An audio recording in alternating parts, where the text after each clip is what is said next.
Hola Jorge, ¿cómo estás? Muy bien, Laura, muchas gracias. Por aquí bien. Espero que tú también por allá.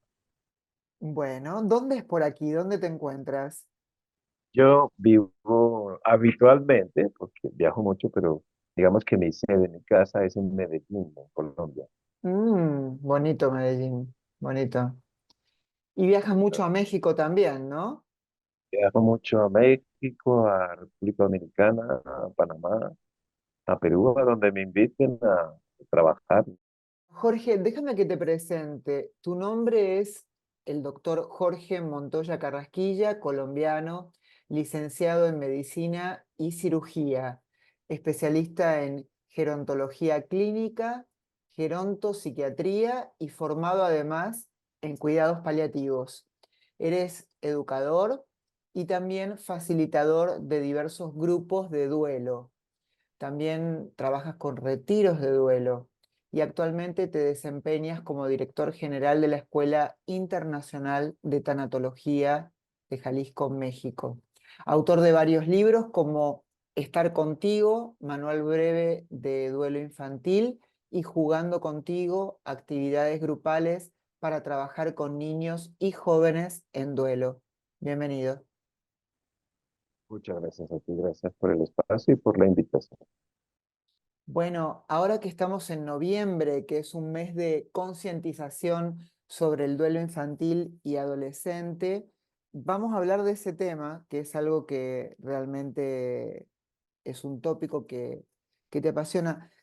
No sé si te apasiona o es algo que has ido descubriendo con el tiempo. Y esa es mi primer pregunta. ¿Cuándo empezaste a trabajar en tema de duelo? Porque una cosa es cuidado paliativo, otra cosa tiene que ver con la gerontología clínica, pero ¿por qué el duelo? Pues sí, mira, te cuento, cuando uno termina medicina en Colombia y en casi todos los países del mundo hay que hacer un año social obligatorio para el Estado, ¿no? Entonces a mí me tocó hacer el año social obligatorio en un pueblo, pues ya sabes, de Colombia, muy violento, guerrillero. Me tocó hacer muchísimas autopsias y era un pueblo de carretera en los Andes, entonces había muchos accidentes.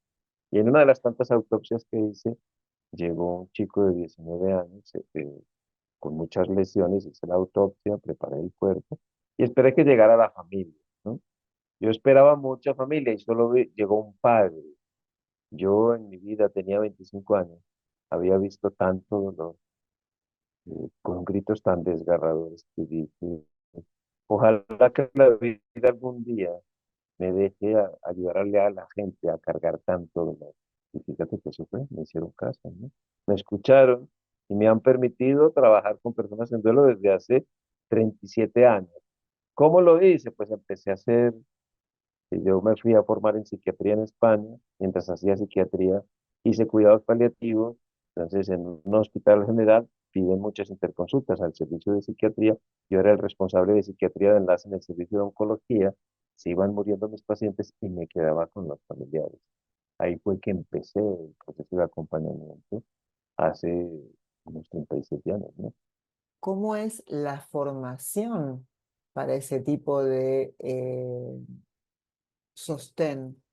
Porque imagino que también no todos los duelos, aunque el dolor es inmenso como tú describías y lo puedo imaginar, no es lo mismo un duelo eh, infantil, adolescente, no es lo mismo una persona que transita una enfermedad terminal a una que tuvo un accidente, no es lo mismo un suicidio en la familia y tampoco es lo mismo un abandono, que es un duelo también. Por supuesto que no, todos los duelos son diferentes. Y es muy semejante a las heridas. Mira, tú te pueden quemar, un perro te puede arrancar un pedazo de piel, te pueden pellizcar, te pueden cortar libre, pues un tajo así limpio. Y las heridas son distintas, pero el proceso de cicatrización es esencialmente el mismo. Lo mismo que el proceso de cura. Curar las heridas es muy semejante.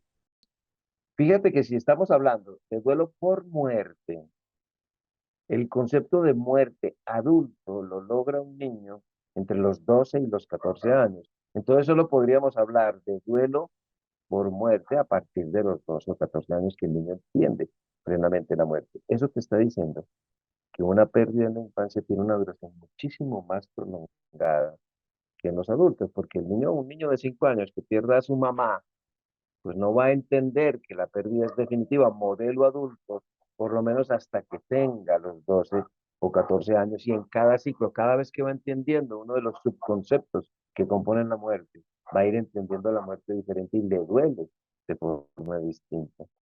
Una de las cosas muy importantes que tenemos que tener presente en el duelo infantil es que la pérdida en sí no es tan traumática como sí puede serlo el hecho de que quienes le acompañamos no sepamos hacerlo. Porque puede ser muy traumática, pero si lo sabemos hacer, no lo va a pasar tan mal.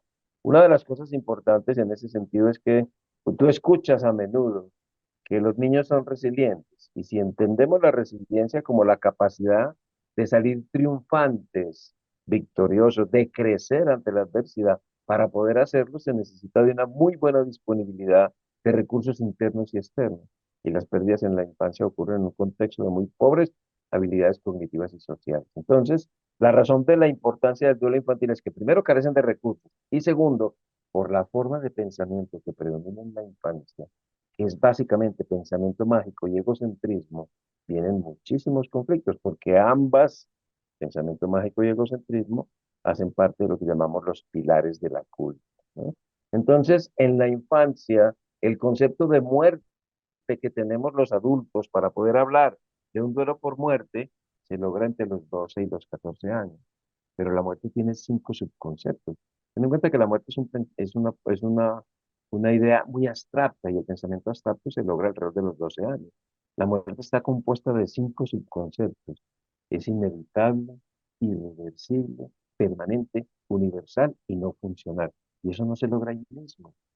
El niño va creciendo, va evolucionando su pensamiento, va adquiriendo herramientas hasta lograr una versión adulta de la muerte, que es entre los 12 y los 14 años donde empezaría el proceso. ¿Eso qué te indica? Que en la infancia el acompañamiento es mucho más largo. Hago un salto al futuro, porque el duelo en la infancia mal gestionado o no atendido también puede generar en la adultez depresión, pesimismo, agresividad, desesperanza. ¿Se puede hacer el duelo hoy de una niña que quedó sin mamá, como tú antes mencionabas, a los 5 años, eh, 40 años después? Se pueden lograr muchas cosas, ¿sabes? El daño pudo haber sido muy grave, dependiendo de cómo fue la compañía. Porque mira la diferencia. Esa niña de 5 años pierde a su madre, pero hay otras figuras de apego sustitutas, como es una tía, una abuela, que se ocuparon del acompañamiento y de cubrir las necesidades afectivas y en general de la niña. Un espacio donde se le llevó a trabajar su proceso, a hacer una cajita de recuerdos, a hablarle, a tener historia de familia, porque se le construyó la biografía de su madre. Un ambiente donde ella podía hablar y expresar lo que sentía ante la ausencia de su madre, donde a cada etapa de desarrollo que la niña iba logrando en su crecimiento, se le acompañó y se le enseñaron estrategias de afrontamiento apropiadas, en donde ella cuando se graduó, cuando se casó, cuando tuvo su primer hijo, estuvo bien acompañada, va a ser muy diferente. Así nadie le hizo caso. ¿Sí ves? Y ahí, entre esos dos extremos, pues hay múltiples resultados. Entonces habrá gente que una pérdida en la infancia llegue a tener una gran fuerza como persona, como ser, y otros que van a tener muchos conflictos. Yo siempre le digo a la gente, ustedes se acuerdan de ese adulto amoroso que se acercó cuando ustedes estaban pequeños a cada pérdida y les enseñó estrategias de afrontamiento adecuadas del tipo competencia de estímulos, aflicción compartida, atención dividida, que el juego, que el escribir. ¿Se acuerdan de ese adulto? Y la mayoría de la gente dice, no, no, porque no existió. Entonces la mayoría de los seres humanos hemos crecido Pues observando lo que los adultos hacen. ¿Y qué es lo que el adulto hace? Porque fue lo que él aprendió, lo que nosotros llamamos estrategias de negación, que son la negación propiamente dicha, la represión, la supresión, la proyección, el desplazamiento, la regresión y la formación reactiva, que son estrategias puntuales que no son resolutivas. Entonces mira lo que sucede, ¿no? Antes es que no estamos, como decía el Chapulín o el Chavo, no estamos locos, Lucas, ¿no? Pasa que antes, como tú dices, se negaba, se tapaba. Los niños no tenían que ir al sepelio. Y de repente tu mamá parecía en una estrella. ¿Ves allá la estrella? Ahí está tu mamá. ¿Y qué pasó en el medio? Bueno, mira, Entonces, mira la salud mental hoy día. Altísimas tasas de suicidio, de abuso de sustancias, de promiscuidad, de actos delincuenciales. Tenemos unas tasas altísimas. El efecto que tiene el duelo no solamente es en lo emocional, en la personalidad del niño, sino que nosotros sabemos que el estrés crónico en la infancia, como lo es perder un ser querido, se relaciona con hipocampos y amígdalas cerebrales de menor tamaño. Y eso tiene un efecto tremendo, además de que se recortan los telómeros, con lo cual la supervivencia de los niños sometidos a estrés crónico en la infancia van a vivir menos años. O sea, los efectos son muy graves. Y hay un mecanismo que la gente ignora que se llama cuando un niño se enfrenta a algo y considera que no tiene cómo afrontarlo, cómo vivir ese proceso, simplemente lo hace a un lado, lo congela, decimos nosotros. Se llaman los bloques congelados de tiempo, dando esa falsa sensación de que está muy bien, de que no le pasó nada, es que ellos ni se enteran, ellos no les hace daño esto. Sí, pero ahí está guardadito. Y ese guardadito atrae otros guardaditos, entonces se vuelve una estrategia de afrontamiento repetitiva para las distintas pérdidas hasta que llega la adolescencia o en la juventud temprana y una pérdida incluso de menor impacto en su mundo personal empieza a descongelar todo eso. ¿Sabes qué pasa si esto se descongela? Un suicidio, una depresión psicótica, algo sumamente grave. ya que tú trabajas con padres, tutores, maestros, impartiendo conocimiento, en la práctica, ¿tú qué recomiendas para trabajar con niños menores de 4 años o de 4 a 6 años o mayores de 6 años hasta llegar a la adolescencia? ¿Qué podemos decirle a la gente así en línea general? Mira, yo te hago un comentario. ¿Cómo podemos trabajar con una persona que tiene una colitis ulcerativa? Mucha gente dice, ¿y eso qué es? Yo no puedo trabajar con una persona que tiene una problemática si no conozco la problemática, ¿de acuerdo? Pues si yo quiero trabajar con niños en duelo de cualquier edad, pues lo primero que tengo que hacer es informarme sobre la problemática, sobre el duelo infantil, ¿no? Sobre la cultura de duelo.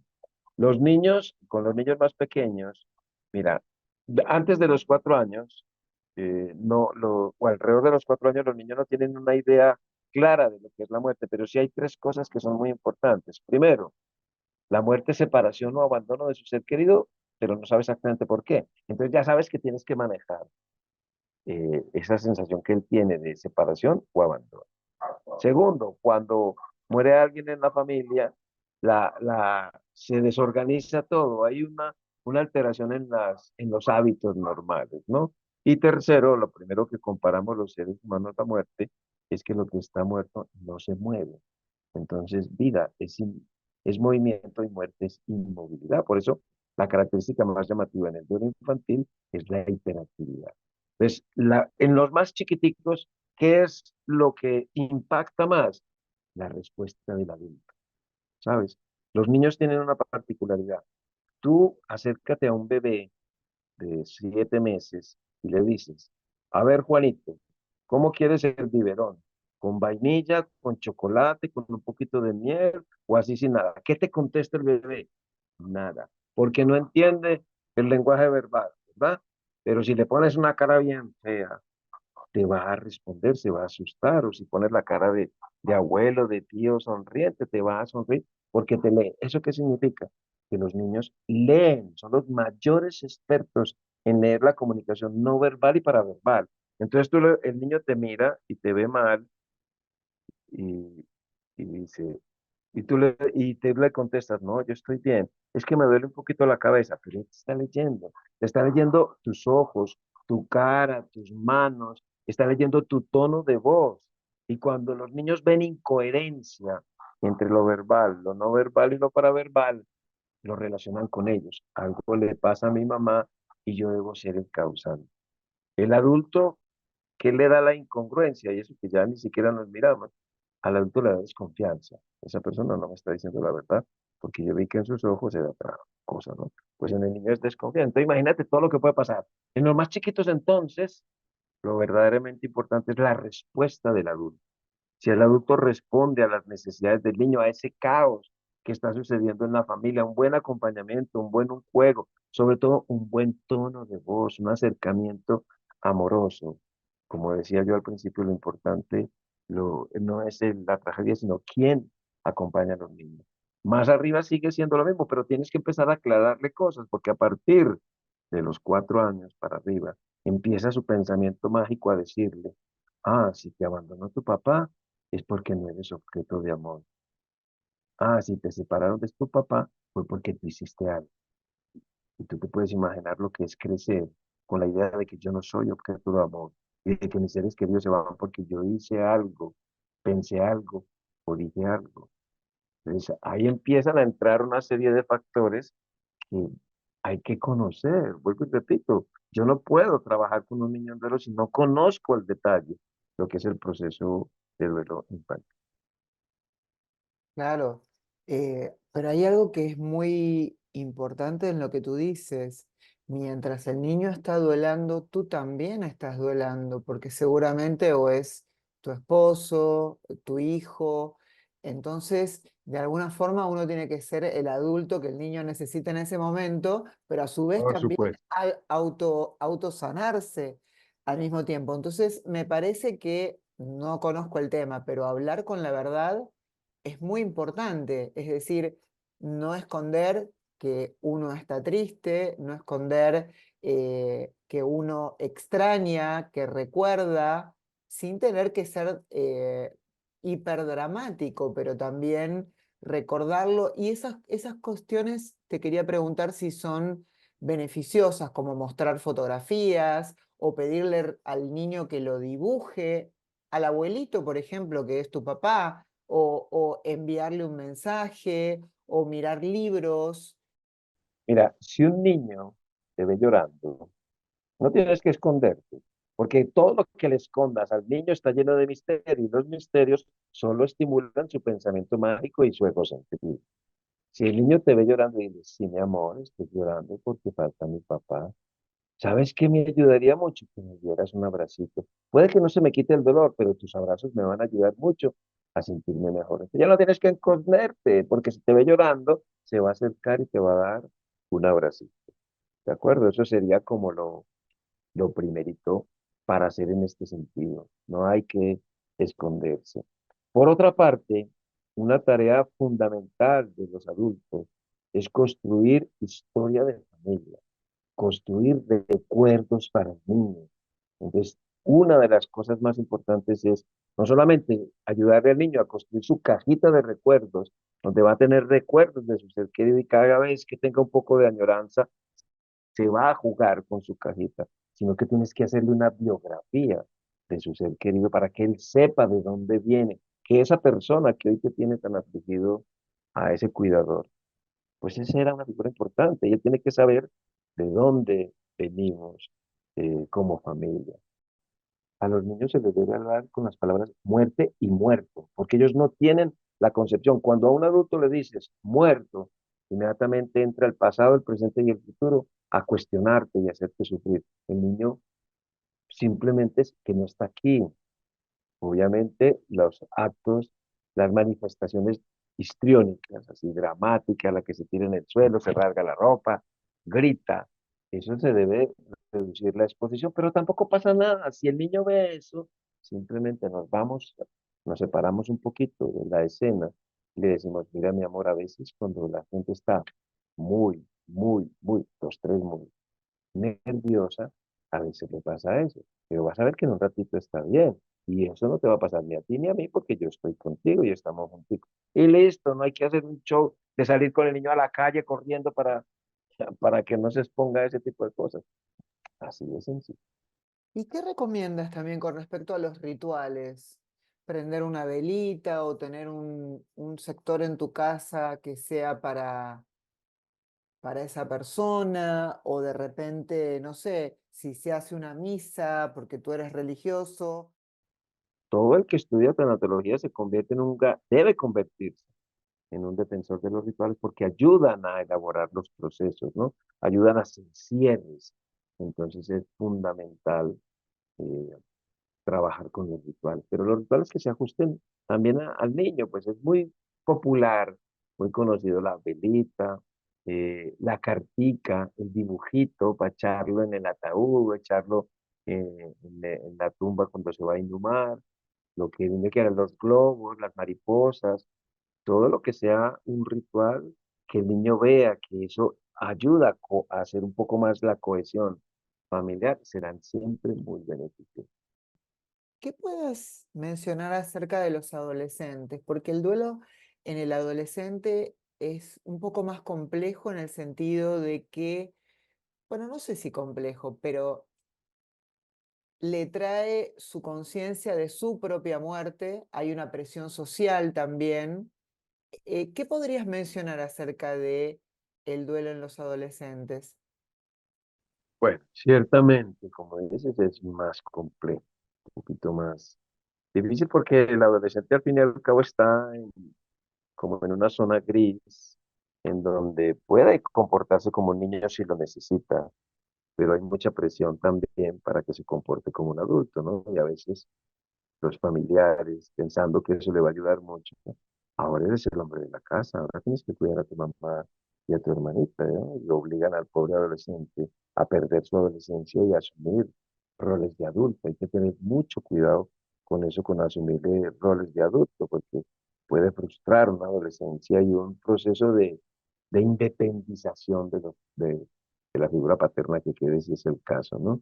Eh, Tener grupos de duelo de adolescentes es muy difícil porque les cuesta mucho, porque el adolescente tiene una particularidad y es que le cuesta mucho expresar sus emociones dentro de su casa. ¿Por qué?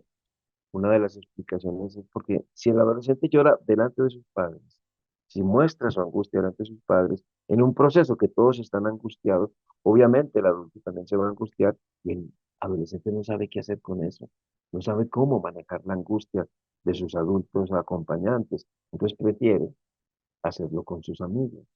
Por eso es típico que el adolescente busque más bien a sus amigos y nosotros como familia decimos, pero vea, este niño no quiere estar con nosotros, sino con sus amigos. Claro, es que quiere expresarse allí.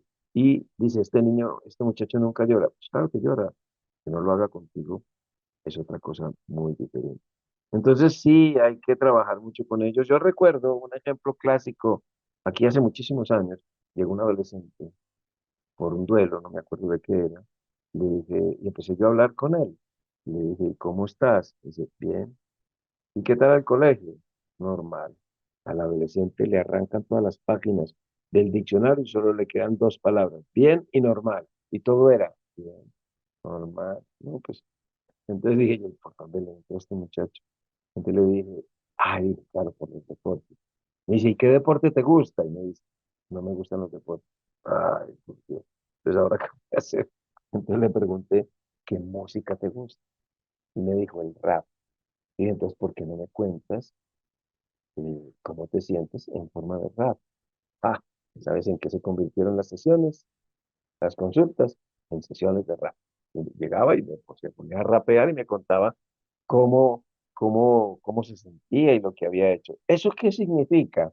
Que a veces no, la dificultad en comunicarnos con el adolescente no es tanto porque él no quiera, sino porque estamos queriendo imponer un modelo adulto de comunicación con ellos en lugar de trabajar con ellos para encontrar una vía de comunicación que sea satisfactoria para él. Entonces, empecemos por ahí, hay que empezar a comunicarnos mejor con ellos, sobre todo en estas circunstancias, y él tiene que saber pues, todo lo que hace parte de información en el duelo, de la cultura del duelo, que hay ciertas cosas que no son convenientes y ciertas cosas que sí lo son, como expresar, como escribir, como moverse. Una de las cosas que se ha hecho muy popular en México es la frase que es casi un mantra, ¿no? De pensar poco ante las pérdidas, pensar poco, sentir mucho y moverse, ¿sí?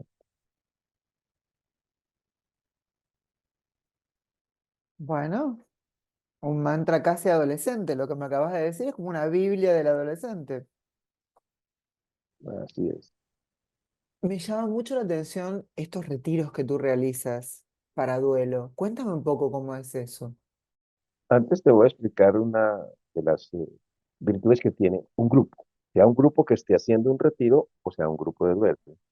Hay mucha gente que dice, no, que voy a ir por allá, a contar mis cosas o a escuchar tanta tragedia. No sé cuál. Eso es una mala visión. Alguien les vendió mal ese proceso porque el secreto del éxito de un grupo de duelo está en el facilitador. Entonces, no podemos juzgar una estrategia tan maravillosa como son los grupos de duelo porque un facilitador no lo supo hacer bien. ¿Qué hace uno realmente? ¿Cuál es la virtud más importante? Compartir estrategias de afrontamiento, aprender. Tú estás Perdiste a tu ser querido, estás con lo tuyo, con lo que te enseñaron en la infancia, con lo que aprendiste en tu familia para enfrentar las pérdidas. Y de pronto entras donde hay 25, 30, 40 personas que te están mostrando otras formas de abordar esto que ellos aprendieron y que lo comparten contigo y te dicen, pues a mí cuando me pasó eso que tú tienes, yo hice tal cosa. Y el otro dice, yo hice otra. Y el otro yo no sé cuándo. Entonces vas como si fuera un mercado, un montón de estrategias de afrontamiento que tú vas a tomar y a probar, porque el duelo es un ejercicio de ensayo y de error y además es un traje hecho a medida, así lo hablamos en el duelo. Es decir, yo me quedo con aquello que se me ajuste a mi estilo personal de hacer las cosas, ¿verdad? No podemos abordar un proceso de duelo de manera adecuada si no aprendemos estrategias. Y en los retiros, lo que hacemos es hacer ciertas cosas que no se pueden hacer porque los retiros son presenciales y hoy día la mayor parte de los grupos son virtuales. Entonces, en los grupos más pequeños, o grupos más pequeños, más personalizados, se pueden implementar otras actividades que no se hacen de manera virtual o incluso en los grupos presenciales no se hacen porque nosotros vamos a estar 3 días ahora en Día de Muertos en México, estaremos en Atlisco, que es un pueblito, un pueblo mágico de Puebla, del estado de Puebla. Vamos a estar ahí al lado de los volcanes tutelares, ¿no? El Popocatépetl y el otro que no sé cómo se llama, porque siempre, tú sabes que los mexicanos tienen nombres que son impronunciables. A mí me ha costado meses llegar a pronunciar ciertas cosas y ya vamos a estar allá el Día de Muertos, ¿no? O en los días de muertos, ¿no? 1, 2 y 3 de noviembre vamos a hacer altares, por supuesto, que en una de las preguntas que me hiciste sobre si es importante, los altares son importantes, cada cultura, ¿no? Y tener una fotico con una, eso es muy común, ¿no? Tener la foto de nuestro ser querido con una veladora, con una velita, ya son hasta electrónicas, ¿no? Para no estarlas cambiando permanentemente. Vamos a hacer altar, nos vamos a maquillar, por supuesto. Yo he tenido la suerte de estar digamos, los 10 o 15 últimos años en México, en Día de Muertos, y por supuesto que me maquillo y nos vamos para la calle de Catrines y a ver toda la festividad, ¿no? Porque realmente el Día de Muertos en México pues, es el mejor lugar para pasarlo, ¿no? Y es una fiesta sumamente rica. ¿Algo más que quieras comentar acerca de, el duelo infantil y adolescente? Bien, una de las cosas más importantes es que vuelvo y les recuerdo que la pérdida en sí no es tan traumática como si puede serlo el hecho de que quienes les acompañamos no sepamos hacer. Entonces es una gran deuda que tenemos los adultos, conocer el duelo infantil. Y una cosa que nosotros estamos trabajando inicialmente en México y por aquí apenas estamos empezando a hacerlo, es que en ese planteamiento de qué hacer, cómo visibilizar a los niños en duelo, porque tú vas a una escuela y todos los directivos saben que ese niño es epiléptico, que aquel es asmático, que aquel es alérgico, que aquel es no sé qué, pero no se sabe que ese niño perdió a su abuelito, a su abuelita, perdió a su mamá, perdió a su mascota. Son como invisibles. Entonces, buscando la estrategia para hacer visibles, surge lo que estamos promocionando mucho en México hace ya un buen rato, que se llama el Código Panda. Es una forma de visibilizar a los niños y que empieza por un aspecto a nivel escuela, porque estamos trabajando mucho con el sistema educativo, eh, hacer un inventario de pérdidas. Mira, a un niño cuando entra a una escuela le piden vacunas, le piden 50.000 papeles, pero no le piden nunca una historia de sus pérdidas. ¿Qué es la historia de pérdidas? Su radiografía emocional. Cuando haces un inventario de pérdidas, por ejemplo, en tu salón A, le haces un inventario de pérdidas a estos niños y te da un promedio en el salón A de 3 pérdidas por niño, pero también le haces al salón B y te da un promedio de pérdidas de 15. El acercamiento que tú tengas como institución, como maestro, no va a ser el mismo, ¿sí? Porque eso, el tener un inventario de pérdidas por lo menos 2 veces al año nos permite tener una radiografía emocional de los niños y ver qué estamos haciendo. Y no dejar eso, porque ya sabemos que lo que no se atiende en la infancia se manifiesta con cosas feas en la adolescencia y en la vida adulta. Entonces, mensaje final, cultura de la infancia. Hay que buscar esa asignación. Bueno, yo estoy que me apunto. Hay muchos, fíjate, yo tengo una estructura gigante, bueno, tenemos, porque no soy yo solo, somos como 30 personas en México, que se llama G5 Tanatología. Yo le fui poniendo los nombres. Tenemos Pepe Grillo, que son los grupos de duelo infantil virtuales, que son, tenemos dos, miércoles y sábados, un montón de niños. Cada sesión como son como 50 niños. Tenemos Tío Beto, que es el acompañamiento de los padres y cuidadores enseñándoles sobre el duelo infantil. Tenemos el profe, que es enseñarle a los maestros sobre el duelo infantil. Tenemos Betogam, que es el grupo de duelo para los cuidadores que están a su vez en duelo. Y tenemos la Niña María, que es un Facebook Live, que tenemos todos los lunes, una tribuna abierta hablando de duelo infantil. Todo eso apoyado en lo que se llama EDI, que es un calcetín que habla, que es la escuela de duelo infantil. Hay mucho por hacer en este tema, muchísimo por hacer. Por ahí leí que me interesó la frase que dice, el duelo no te cambia, te revela. Y me pareció bonito para terminar esta conversación. Te agradezco muchísimo, es un tema realmente muy profundo y que nos involucra a todos. Todos somos como niños en envase adulto, así que traemos todo ese bagaje de historia, como tú dices, la radiografía, que de alguna manera nos acompaña hasta que nos vamos. Así es. Así es. Se abre la caja, toda pérdida actual, se actualiza las pérdidas pasadas que no se han resuelto plenamente.